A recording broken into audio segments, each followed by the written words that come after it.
noite a todos. Encontrando vocês. Cada vez que eu pego o Evangelho para fazer uma palestra, eu sinto uma provocação gostosa que me leva à reflexão de tecer essa ponte entre a espiritualidade e os conhecimentos que vão se desenvolvendo hoje, na medida em que a mente humana se amplia e nós adquirimos conhecimento, nós vamos caminhando em direção a essa espiritualidade que sempre foi, que é eterna e que vai se tornando consciente. Pegar esses textos nos leva a um crescimento espiritual muito grande. Então, eu sou muito grata sempre ao convite, né, que o Gilson faz para estar aqui na primeira segunda-feira de cada mês e abordar esses temas. Não sigo a ordem, estou seguindo a inspiração. Às vezes é o primeiro capítulo, no caso de hoje, às vezes são outros capítulos. Temos aqui, eu peguei de um livro que eu gosto muito, Evolução para o Terceiro Milênio. Eu comecei a ler esse livro há uns 20, 30 anos atrás. E esse autor, o Carlos Rizzini, ele faz uma avaliação entre o conceito de Deus no Velho Testamento e no Novo Testamento. É muito interessante a gente parar para perceber o que era esse modelo, a visão humana do divino e o que é a visão do divino no Novo Testamento, né? Aqui é a abordagem de Moisés e a abordagem de Jesus. No Velho Testamento, nós vamos encontrar o que se chama de Deus antropomórfico. É a própria imagem da etnografia, um homem em tamanho grande que cuida dos seres humanos que são pequenos e cabem na palma da sua mão. E no Novo Testamento, Jesus fala em Deus como perfeição suprema, é um conceito mais abstrato. E é essa ideia que nós temos hoje de um princípio inteligente que rege a vida, que faz com que haja uma ordem no universo. No Velho Testamento, a ideia de Deus é de um Deus ditador, ciumento, vingativo, esse Deus que julga, que premia e que castiga. E no Novo Testamento é o conceito de Abba, né? O paizinho, o pai misericordioso. É uma outra noção. E quando nós pensamos em Deus Pai, vamos pensar se nós, né, seres humanos, se os pais humanos amam os seus filhos e desejam bem aos seus filhos, porque Deus, que é perfeito, então, não iria nos amar muito mais. E nós saímos, então, daquela visão anterior. O terceiro aspecto é que naquele momento se considera o povo judeu um povo eleito, os outros são gentios, os outros são excluídos. Hoje nós chamamos na psicologia isso de fantasia da separatividade. Eu estou acolhido, o outro não está acolhido, o outro não tem direito a alcançar o céu porque ele não faz parte da minha tradição religiosa. E Jesus traz a noção, todos são irmãos. Até naquela fala que ele diz que vai acolher todas as ovelhas, não é? Então acolher de todos os segmentos, de todas as tradições religiosas, não só de uma especificamente. Também a noção de que, ao invés de temer a Deus, nós vamos compreender. Não é mais tempo de fé cega, é tempo de fé raciocinada, de compreensão, até porque muitos fenômenos são explicáveis hoje, já são mais compreensíveis do que naquela época. E vamos sair da ideia da pena de talião e vamos entrar nesse conceito de misericórdia e fraternidade. Isso é uma coisa que eu encontro muito nas pesquisas, porque nós conhecemos a lei de causa e efeito, mas não é nesse sentido interminável de revide, em que aquele que foi a vítima vai ser o algoz de hoje, porque o reencontro, através das existências, é para o perdão, porque é o perdão que liberta. Porque se a pessoa revida e se vinga, na outra existência, ela vai ser a vítima. E isso vai ficar de modo interminável. E é uma coisa que nós encontramos. As pessoas se reencontrando através do tempo, 3, 4 existências, porque repetem. porque se vingam, porque não perdoam, porque não têm compaixão. E essa é uma ideia que o Mestre Jesus traz, né? Com a noção de que nós precisamos perdoar, né? O célebre perdoar 7 vezes 70. A outra questão de que não vamos, ao invés de pensar em Deus como uma autoridade absoluta, nós vamos pensar em Deus como uma manifestação de perfeição, inclusive que vibra dentro de nós e nos dá vida. E que nós temos como meta evolutiva manifestar esse divino. Não é um Deus fora de nós, mas é também uma partícula divina que nos habita. E que nós temos uma responsabilidade em relação a isso. Uma outra coisa, que é um item muito importante, o Velho Testamento proíbe a comunicação com o mundo espiritual. E agora se fala sobre a possibilidade de entrar em contato com essas transcomunicações. Inclusive recebi na semana passada uma amiga de São Paulo, a Sônia Rinaldi, que é pesquisadora de transcomunicação instrumental. Ela está indo para os Estados Unidos para participar de um congresso em que ela vai apresentar esse trabalho. Eles usam o computador e eles estão conseguindo imagens, vozes do mundo espiritual. E isso é importante. Ela inclusive diz assim, por exemplo, nós temos uma quantidade enorme, milhares de transcomunicações através do próprio ser humano, mas as pessoas vão perguntar assim, mas está realmente transcomunicando ou está imaginando? E ela diz, se tiver um oi através do computador, um oi do plano espiritual, isso é ciência. Isso prova a existência de um mundo espiritual. E nós precisamos disso, nós precisamos caminhar para isso, para que a ciência comprove aquilo que a espiritualidade diz há milhares de anos. Outra questão, no Velho Testamento se fala em guerra, em conquista de território, em dominação do outro, mesmo que seja a serviço da ideia de uma catequese. Olha que interessante, eu vou dominar o outro para fazer com que o outro venha para a minha tradição religiosa, eu vou impor um modelo. E o que o mestre nos diz? Ele ensina a dar sem pedir em troca. Ele diz, faz ao outro o que queres que façam a ti mesmo. Então nós vamos perceber essa diferença de postura quando nós falarmos da lei mosaica e quando nós falarmos sobre os ensinamentos do Mestre Jesus. E até entender isso historicamente, por que desse modo?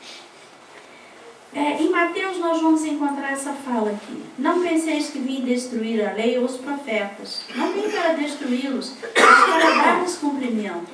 Porque em verdade vos digo que o céu e a terra não passarão até que se cumpra tudo quanto está na lei. Até o último J e o último ponto.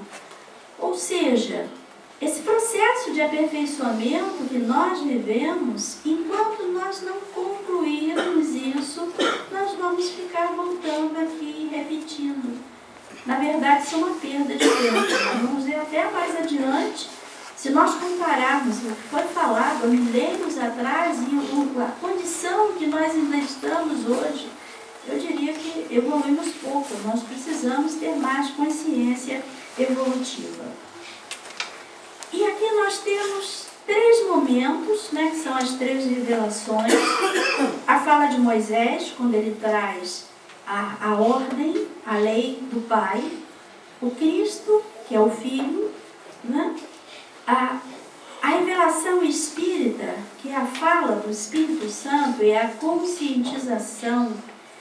E agora nós temos um 4º momento, que é o divino feminino, a mãe, a matéria, a concretização, a aliança da ciência e da religião. Nós já estamos nesse 4º momento.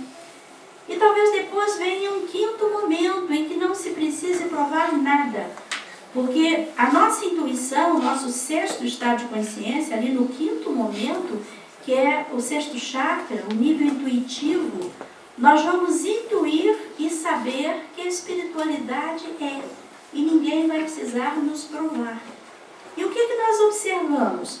Tem pessoas que se agarram lá ao Velho Testamento e querem impor isso como uma verdade absoluta. Algumas pessoas vão se apegar ao Novo Testamento e também vão querer impor isso.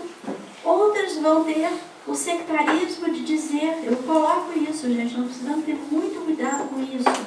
Kardec hoje estaria pesquisando física quântica, porque é preciso perceber a lei do progresso e que o único processo permanente é a mudança. E outros se apegam à ciência e querem que a ciência seja a única verdade. E se esquecem que os conhecimentos científicos passam também. Nós temos hoje um momento em que a ciência está no trono. Mas a ciência já fez proposições, né? Uma das que nós temos hoje, quando se fala sobre o interior da Terra, que tem mar, que tem fogo, será? Ninguém foi até o interior. Existem livros escritos, Teoria da Terra Oca, Hipótese Gaia, falta comprovar. Então, todo conhecimento, ele muda através dos tempos. O que é uma verdade científica no momento, em outro pode não ser. E o que eu observo? Eu observo que nós seres humanos, vamos nos agarrando à margem do rio da correnteza da vida. E isso dificulta a nossa evolução, porque nós tendemos a nos fecharmos em torno de um conhecimento e acreditar que aquele pingo no i tem que ser mantido porque alguém disse que aquele i tinha um pingo. E nós precisamos pensar que a transformação está aí acontecendo. Então, até mesmo as verdades científicas não espiritualizadas, né, a ciência materialista, ela vai passar. E nós vamos entrar numa época de ciência espiritualista e talvez depois de uma intuição. Então, vamos aqui à fala de Moisés. Quer dizer, tem dois aspectos. Um é o que ele recebeu de inspiração divina. E a outra questão era a necessidade de uma lei que pudesse dar conta de um povo numa época em que eles eram nômades. Eles não tinham ainda se sedimentado, eles estavam buscando uma terra. Nós temos todo um movimento que vem do matriarcado, que é nômade em essência. As sociedades matriarcais, elas migravam, elas estavam em permanente movimento, até chegar um ponto em que efetivamente se instala o patriarcado, e aí surge a questão da posse de terras, o direito de herança. Essa visão histórica, ela também é importante, porque nós temos que juntar o dado histórico, a informação religiosa, o dado linguístico, para que a gente possa compreender determinados termos em determinados momentos da história da humanidade, da evolução. E vamos observar que naquele momento era preciso passar a ideia de um Deus severo, porque era um povo bastante indisciplinado. E aqui nós temos os 10 mandamentos. Quando eu olhei esse texto, eu pensei assim, meu Deus do céu, tem milhares de anos e nós, seres humanos, ainda continuamos a fazer tudo isso. Tudo isso que está aqui dito para não fazer, nós continuamos a fazer. E a primeira fala tem um aspecto muito interessante na implantação do patriarcado, que é a proibição do uso de qualquer tipo de imagem, seja em relação ao que há em cima no céu, ao que há embaixo na terra, nas águas, onde quer que seja.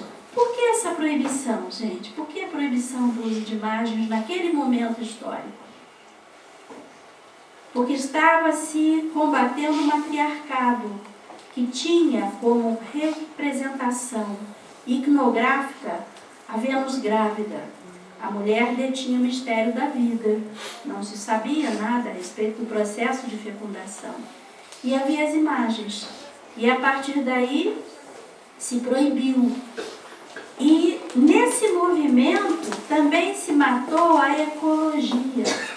Olha que coisa interessante, os processos históricos, porque quando se proibiu que certamente não vai se adorar elementos da natureza ou imagens por si mesmas, Mas aqui se inclui também um respeito pela natureza. E esse respeito pela natureza, que fez parte das sociedades matriarcais, o culto ao divino feminino, à Mãe Terra, foi abafado. E aí se começou a construir toda uma civilização numa visão masculina, patriarcal, em que os recursos naturais passaram a existir a serviço do ser humano. Se inverteu o processo. Ao invés de se pensar que o ser humano faz parte dessa natureza, se ficou com a ideia de que a natureza existe para servir ao ser humano, né? Então temos aqui uma questão que é discussão religiosa até hoje, que nós sempre alertamos. Olha aqui, o uso de uma representação é para o ser humano que precisa projetar a sua fé sobre um ponto. Ninguém vai dizer que dentro de uma imagem tem uma divindade. Existem estudos interessantes, por exemplo, uma medalha abençoada, ela tem um halo energético. Isso aparece na fotopilha. Uma medalha não abençoada, ela não tem um halo energético. Então, isso faz a grande diferença e mostra que as pessoas projetam a fé sobre determinadas representações. O segundo mandamento diz: não tomarás o nome do Senhor teu Deus em vão. Quantas vezes a gente promete coisas a Deus que não cumpre? Se tomar o nome de Deus em vão. Às vezes ainda fazemos isso. Lembra-te de santificar o dia de sábado. Olha aqui nós temos um dado cultural, é o sabá judaico. Hoje reverenciamos o domingo.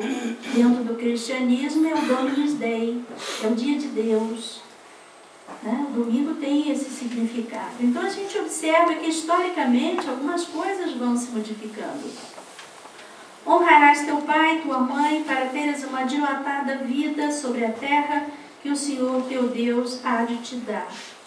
E quantas vezes hoje nós nos esquecemos de pai e mãe, nos esquecemos de cuidar dos velhinhos, abandonamos os velhinhos até hoje. A outra questão, o quinto mandamento, não matarás, e tem tantos crimes ainda hoje. Não cometerás adultério, tem tanta infidelidade.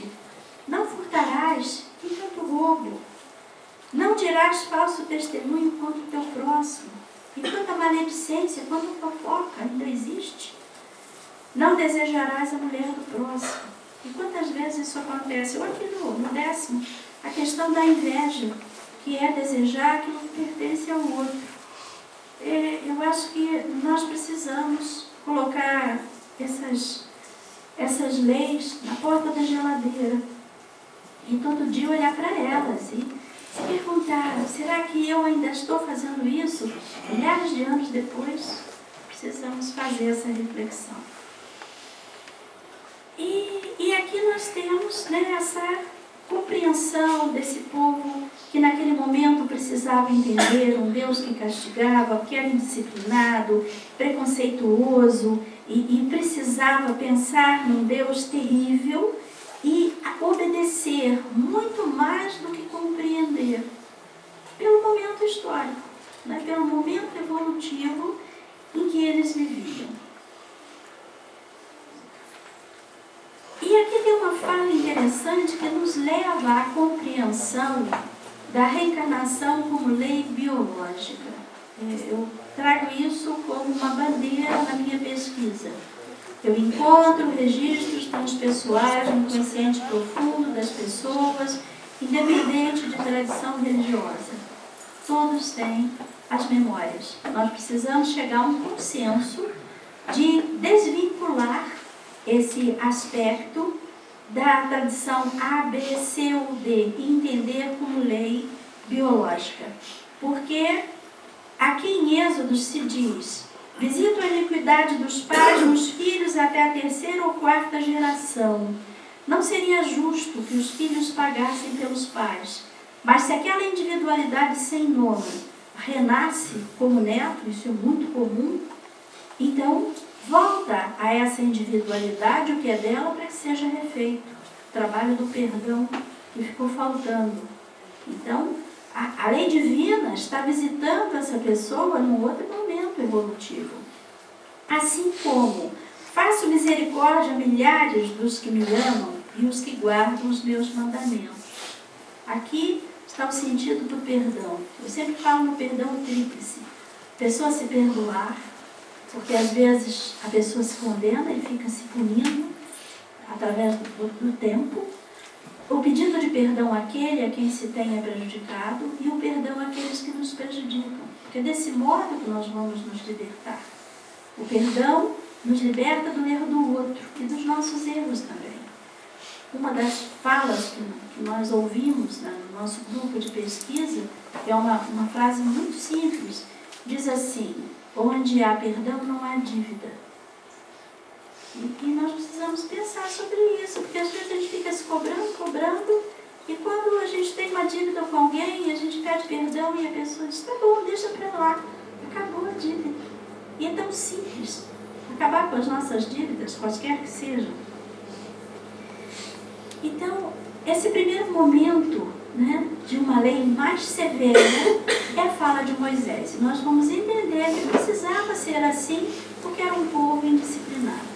E aí vem o segundo momento, que é o momento do Cristo, né? Quando ele vem desenvolver a lei dentro daquilo que é possível explicar, porque logicamente não havia compreensão de uma série de coisas, era preciso que se deixasse o tempo passar, mas naquele momento ele questiona as práticas externas, as falsas interpretações, né? Os conceitos radicais, e sintetiza isso numa fala: amar a Deus sobre todas as coisas e o próximo como a si mesmo. E acrescenta: esta é toda a lei e os profetas.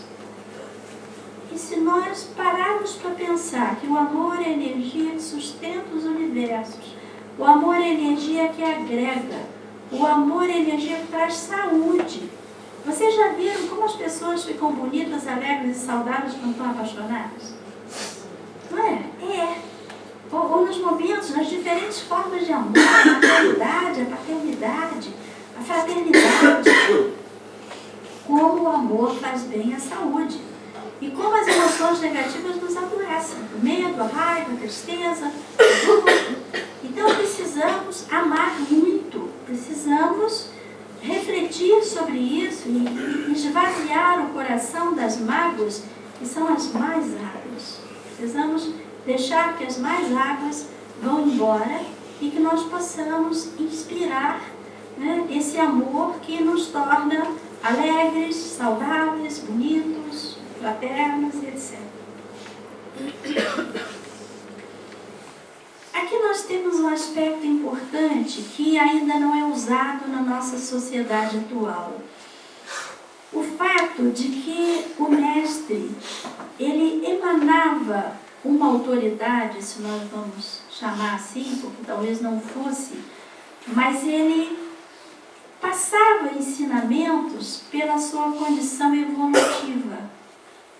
O ideal é que a nossa sociedade tivesse líderes mais evoluídos do que os liderados. E nem sempre isso acontece.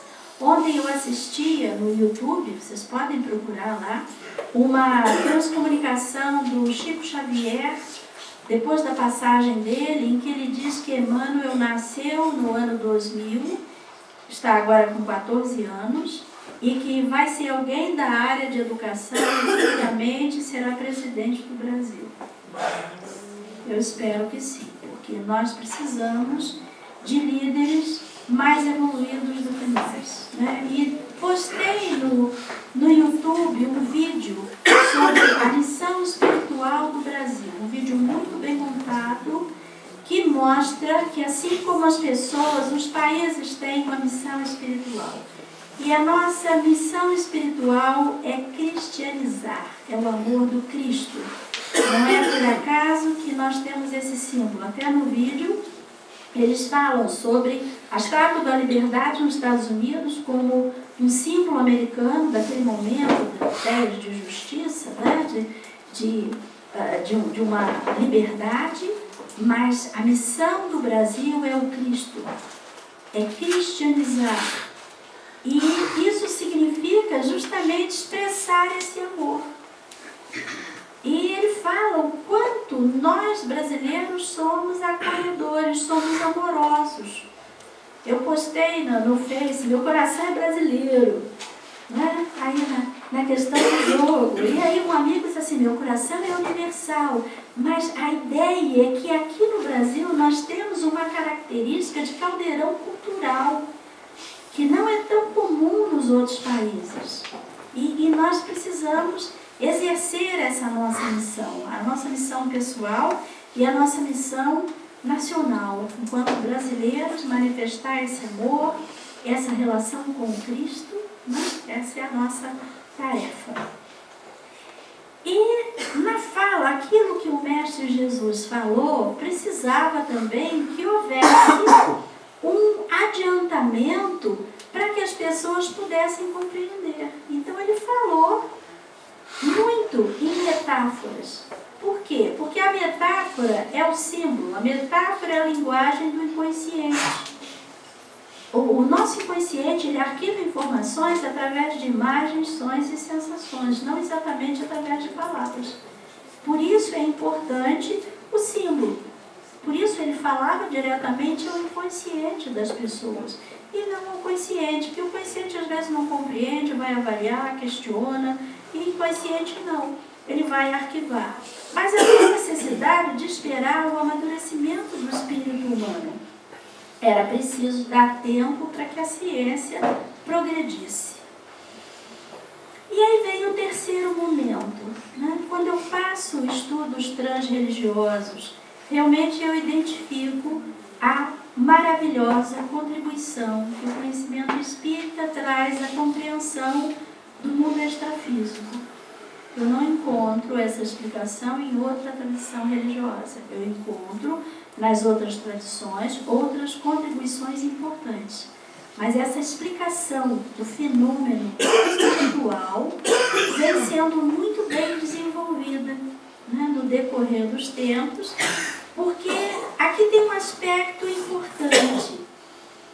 Ao invés da informação vir através de um pesquisador, de uma pessoa, essa informação vem aos milhares, em todo o planeta, em todas as tradições religiosas, através dos fenômenos espirituais. Eles são um fato, eles são inquestionáveis. Quantas vezes no nosso grupo de pesquisas aconteceram fenômenos que nós tivemos que nos calar? É aquela fala, cala-te, saiba que eu sou Deus. Porque está ali o fenômeno falando por si, não há o que se discutir. Porque aquilo é evidente. E se é evidente, e nós estamos ali assistindo, vamos questionar o quê? Vamos aprender, vamos ter a humildade de aprender. E essa é a informação importante. Se nós pensarmos nos milhares de núcleos de pesquisas espirituais que existem no planeta hoje, e a quantidade infinita de fenômenos que ocorrem, por que nós vamos duvidar da existência de uma dimensão espiritual? Por que nós resistimos a essa informação?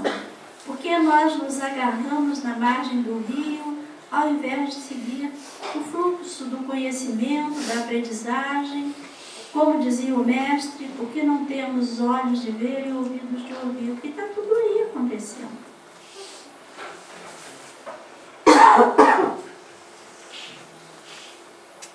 E aqui nós vamos observar que esse movimento de esclarecimento, né, essas pesquisas, como se diz aqui, as vozes do céu em todas as partes da terra e por inumerável multidão de intermediários. Então, como é que nós vamos negar todos os fenômenos que estão acontecendo e que aconteceram no decorrer dos tempos? E da mesma maneira que o mestre disse, eu não vim destruir a lei, esses estudos, eles não contrariam o ensinamento do Cristo. O fenômeno espiritual, pelo contrário, ele valida esse conhecimento. Eu tenho outro estudo em que eu falo sobre Mestre Jesus, o terapeuta, sobre os processos de cura, né? Quando ele, a moça que apresentava manifestações, está endemoniado, e ele harmonizava isso e encaminhava, é o que se faz hoje em dia, né? Porque os fenômenos estão aí acontecendo. E aqui, essa parte que se diz, preciso preparar o cumprimento das coisas futuras. Porque vai chegar um ponto que as pesquisas elas estão acontecendo no mundo todo, em que está se estudando, por exemplo, o efeito da fé sobre o processo de cura. Isso é estudado lá fora, e tem até uma coisa interessante. Lá fora eles não vinculam o estudo à questão do segmento religioso, eles estudam o fenômeno em si. Até por questões históricas. A Europa viveu tantas guerras religiosas que ela se afastou um pouco. E até naquele vídeo que eu falei, eles se referem ao fato de que hoje as grandes nações religiosas são, né, os Estados Unidos, o Brasil, com essa ampla expressão, mas a Europa ela se afastou um pouco, porque eles tiveram guerras religiosas. E quando se mata em nome de Deus, se mata a fé. Isso dificulta. E eles vão se proteger no pensamento racionalista, como aconteceu na França, que o próprio espiritismo se desenvolveu muito mais aqui do que lá. Por quê? Por causa do pensamento racionalista, do iluminismo, né? Aqui se desenvolveu. E agora vem um momento em que essas informações precisam ser levadas para lá. Isso está começando a acontecer, através dos congressos voltados para o estudo da espiritualidade. E aqui nós temos esse movimento que é a proposta do planeta nesse momento, que passe a ser um planeta de regeneração. Eu não quero aprofundar o assunto, mas quem viu parte do Fantástico hoje, ontem, percebe quanta barbaridade ainda existe no planeta. Então voltamos lá àquele momento da lei mosaica. E por que ainda fazemos tudo isso? Por falta de consciência evolutiva. Precisamos, então, aprender para que esse reino de Deus esteja aqui agora, não é numa vida espiritual futura, não. Cabe a cada um de nós trazer isso. É interessante o seu processo de magnetização dos espaços sagrados. Alguém vai a um espaço, tem uma percepção, uma visão, uma iluminação, e a partir daí esse lugar se torna sagrado. E várias pessoas vão ali fazer oração e com isso elas vão sacralizando esse lugar. Em abril eu estive em Fátima, lá em Portugal, que energia impressionante do divino feminino, força e leveza. Porque a quantidade de pessoas que foram lá fazer oração, elas puxam essa energia.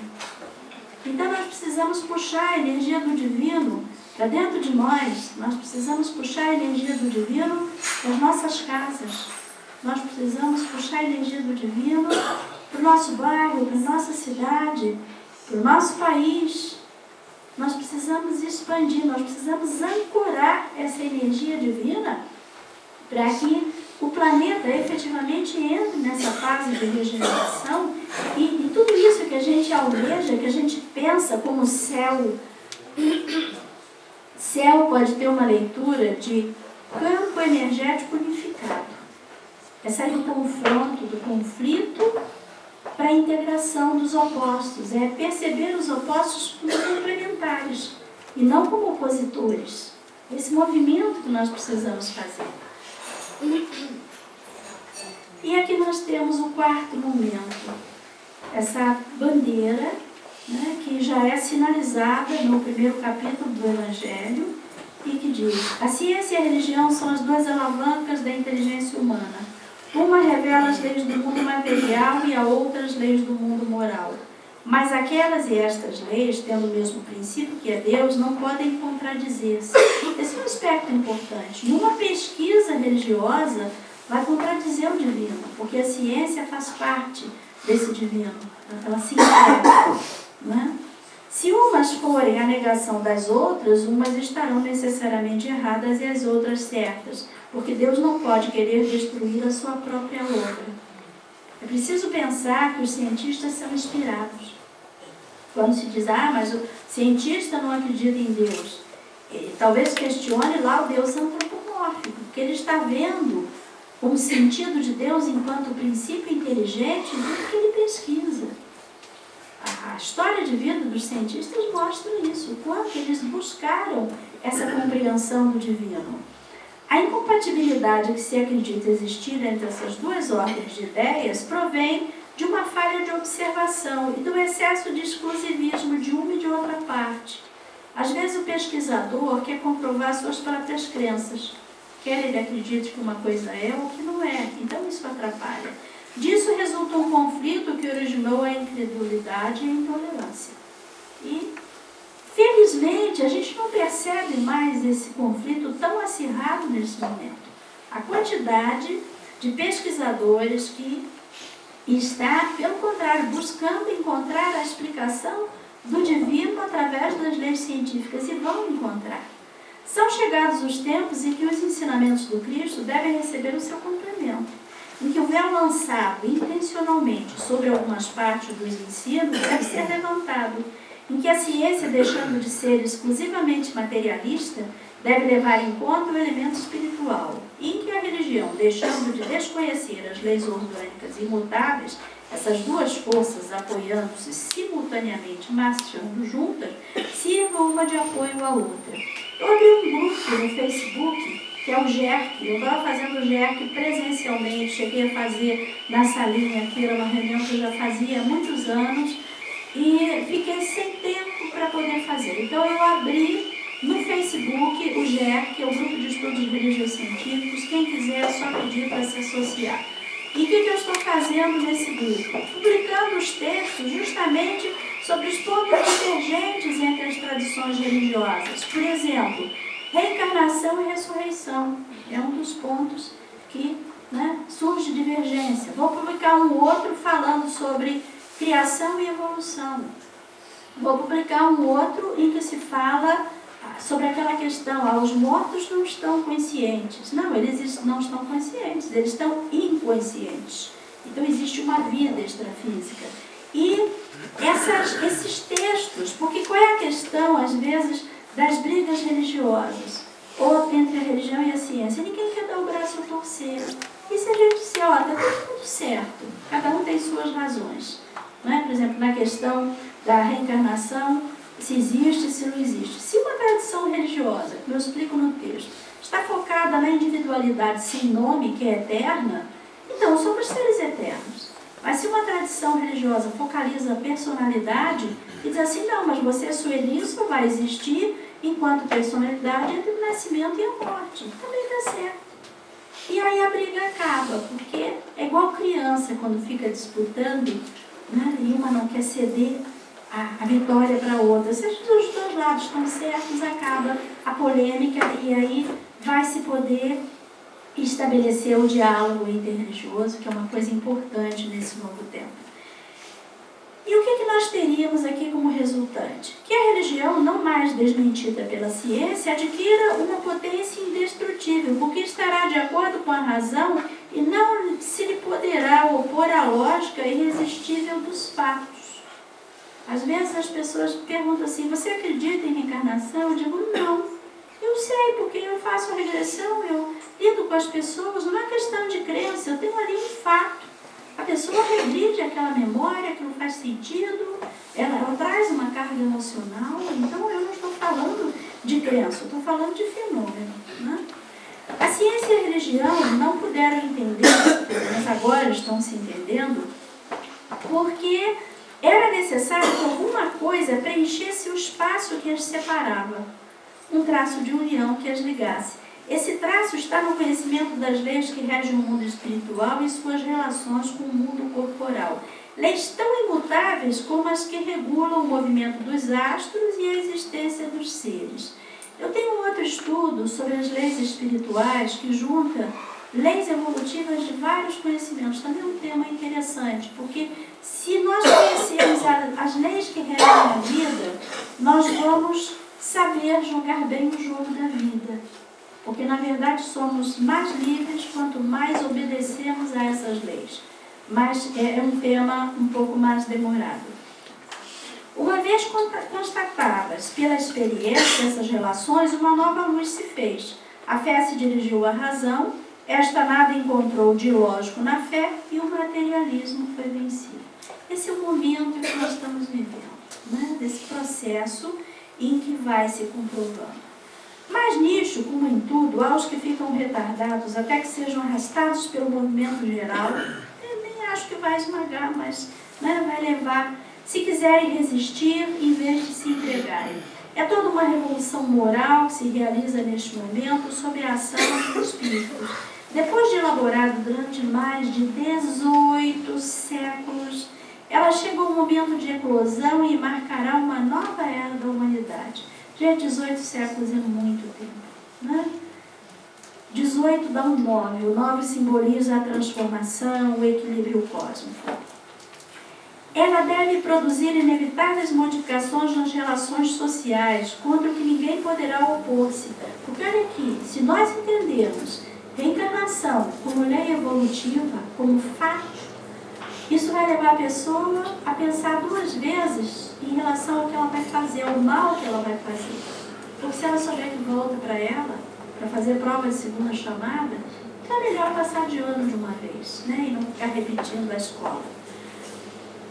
Porque elas estão nos desígnios de Deus e são o resultado da lei do progresso, que é a lei divina. Então, aí somos predestinados à evolução, não tem jeito. Nós temos que caminhar. Então, se nós estamos na escola da vida e ficamos no pátio, ao invés de estudar, isso vai ter consequências para a nossa vida. Essa é uma reflexão. Quero abrir um pouquinho para as perguntas. Alguém quer comentar alguma coisa? Perguntar alguma coisa?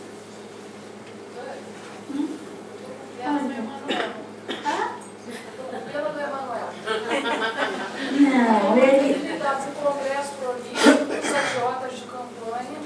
Eu acredito que ele... Não, mas ele coloca isso, interessante. Até nesse videozinho que eles falam da troca, ele se refere a essa dificuldade de estar aqui, mas acho que... Eu espero que ele esteja bem preparado, né? Porque ele escolheu essa missão e a gente precisa disso. A gente precisa também, Vera, acreditar numa mudança positiva. A gente precisa acreditar que as coisas vão caminhar para a espiritualização da nossa sociedade. E quando eu falo isso, gente, até essa questão, nós não temos que culpabilizar os governos. Nós precisamos pensar até onde nós brasileiros somos um povo efetivamente governável. Ou se nós atravessamos fora da faixa de pedestres, ou se nós jogamos lixo na rua, ou se nós não separamos o lixo para reciclagem, ou se nós não respeitamos o direito do outro. Eu acho brasileiro difícil de governar. Somos um povo ainda jovem em termos de evolução. Então não é muito fácil.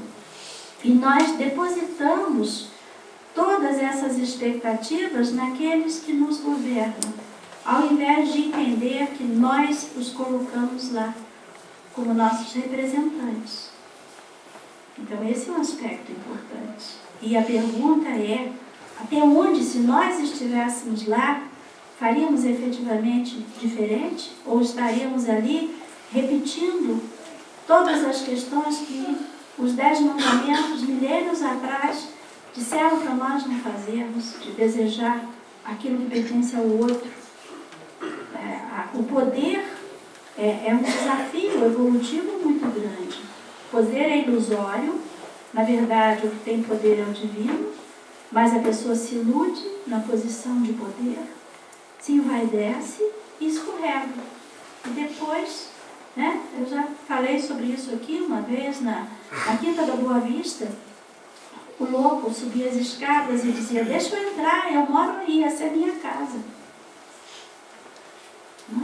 Então ele reconhecia lá a Quinta da Boa Vista, né, como uma moradia. Eu pergunto, qual deles morou ali e agora está naquela condição?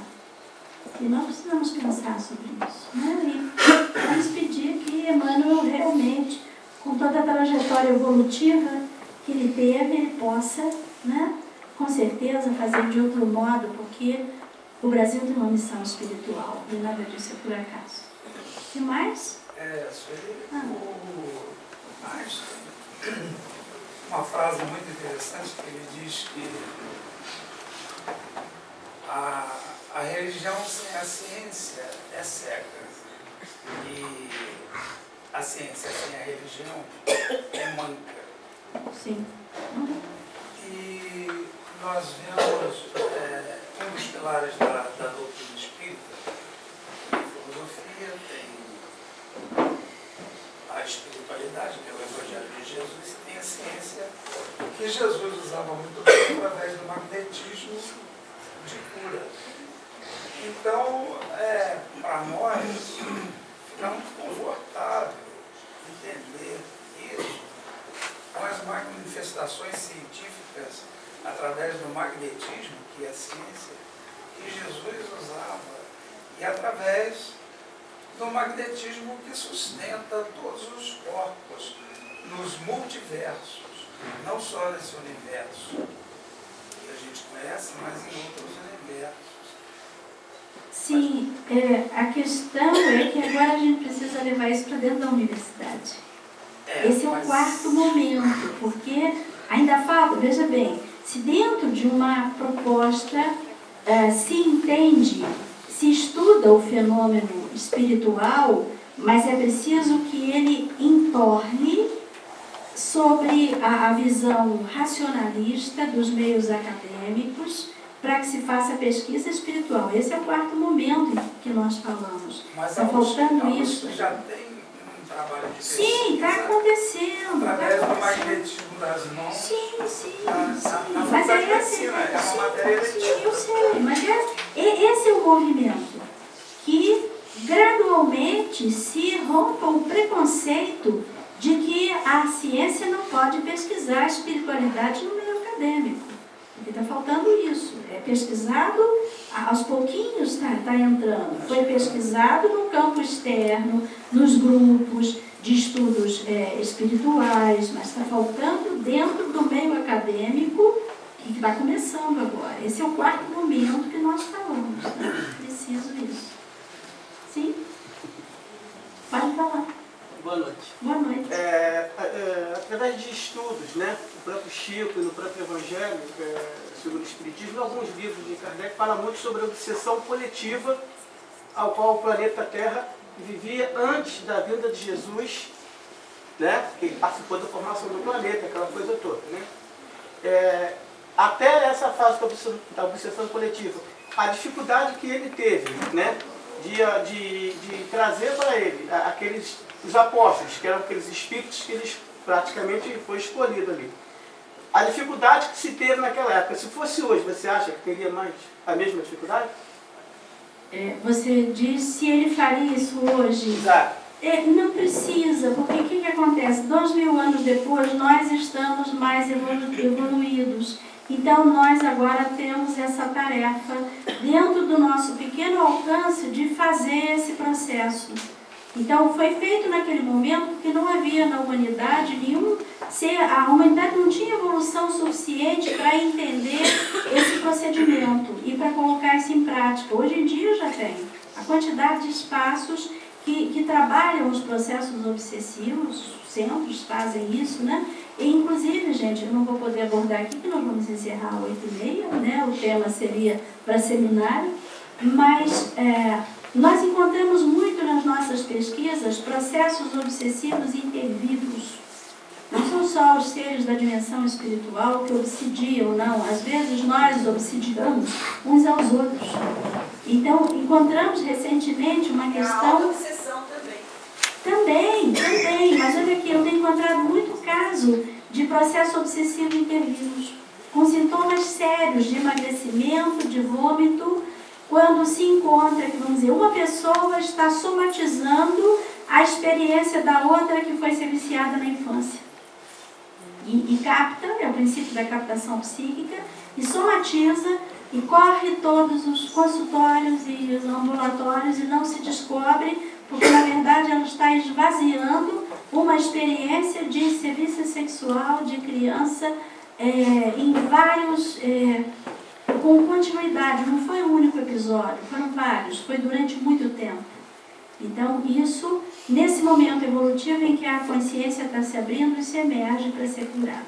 Não é? Nós teríamos muito mais para abordar, mas vamos respeitar o nosso limite de tempo, agradecendo a vocês e deixando aqui essa fala, né, da cristianização, da moral evangélica cristã, que renova o mundo, que nos torna fraternos e que precisa fazer com que os nossos corações possam estar manifestando esse respeito ao próximo. Como nós dizemos, quando se harmoniza o desejo material, se compartilha aquilo que se possui. Quando se harmoniza, quando se qualifica amorosamente o desejo sexual, se respeita o corpo do outro. Quando se qualifica amorosamente o desejo de poder, se lidera de modo participativo, nos domina mais. E esse movimento desses 3 primeiros desejos que nós precisamos fazer, transformando o desejo material em solidariedade, o desejo sexual em respeito, o desejo de poder em liberdade. Obrigada pela atenção de vocês. Vamos encerrar.